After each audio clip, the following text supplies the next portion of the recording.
La siguiente respuesta a la pregunta, ¿cuáles son los problemas que se dan en ambientes? Eh, hay muchas dificultades a veces, por ejemplo, cuando hay mucha rotación de personal tenemos que estar contratando constantemente.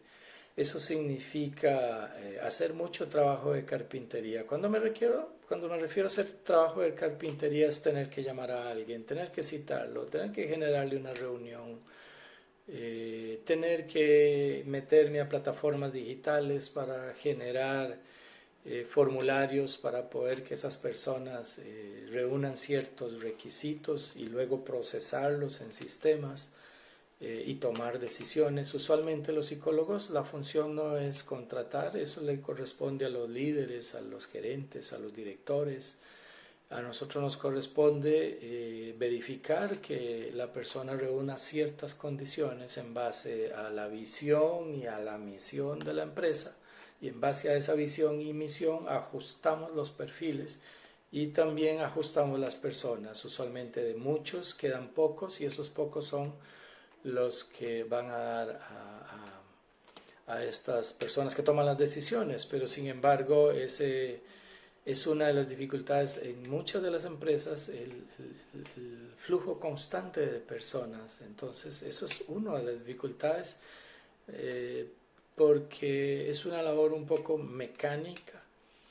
Y también otras de las posibles problemas a los cuales nos podemos enfrentar es cuando tenemos que ir a juzgados, cuando tenemos que atender casos de abuso, por ejemplo, en las empresas, en acoso laboral, y muchas veces el acoso laboral es alguien que está un poco más arriba de tu línea de jerarquía, entonces tenés que hacer denuncias, tenés que recibir ambas partes.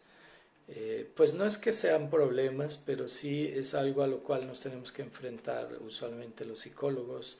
Cuando tenemos que proteger víctimas, somos también un blanco de delincuencia porque probablemente, y no probablemente en muchos casos, de alguna manera buscan nuestros teléfonos y nos acosan también, porque estamos protegiendo víctimas que van al final, son los proveedores de información.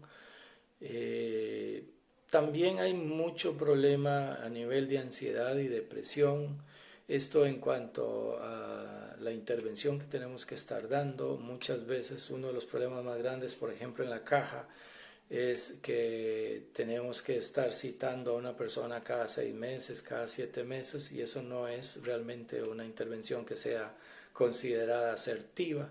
Para aquellos que trabajan en la caja o en instituciones de este tipo, es un poco complejo. En un hospital psiquiátrico reciben a un paciente, se lo tienen que remitir a otro psiquiatra, igualmente las agendas pasan muy llenas. En cuanto a la terapia clínica, por ejemplo, que es mi campo, hay cierta posibilidad de que nos quememos en cierto tiempo.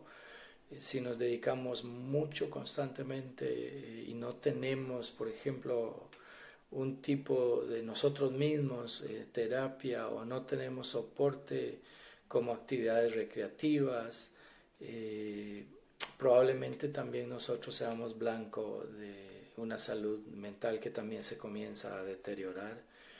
Si trabajas en una escuela atendiendo cierta población, eso llega a cansar muchísimo.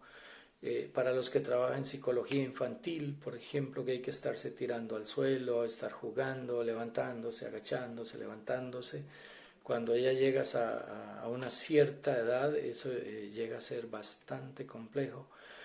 También es un problema a veces para nosotros los psicólogos, básicamente trabajar con trastornos.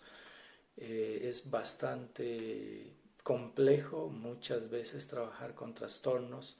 Hay algunos trastornos que son más complejos que otros y demandan mucha energía de uno como terapeuta. Esto si estás trabajando como psicólogo clínico, pero si estás trabajando como psicólogo forense, todavía el nivel de exposición es un poco más complejo.